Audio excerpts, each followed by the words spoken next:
unlink your WhatsApp from Facebook. So if you want to unlink your WhatsApp from Facebook, then what you need to do is first you need to open up your Facebook application and you'll land to this kind of interface. Now on the top left corner, you will have your profile. Tap on it and it will land you to the profile picture or the profile page. Now go with the three dots which is on the right side and then tap on edit. On the edit profile, you need to scroll down and you will have your links, right? You need to tap on edit. In my case, I've not added any links, so I have add option. But if you've added any links, then you need to go and edit now under edit link, it will take you to this kind of interface.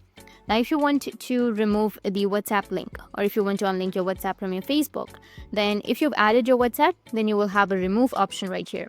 In my case, I have add social link and add website, right? But if you've added your WhatsApp, you will have the remove option. You need to tap on remove and your WhatsApp link will be removed. In this way, you'll be able to unlink your WhatsApp from your Facebook. And if you have any questions, feel free to comment below. Thanks for watching.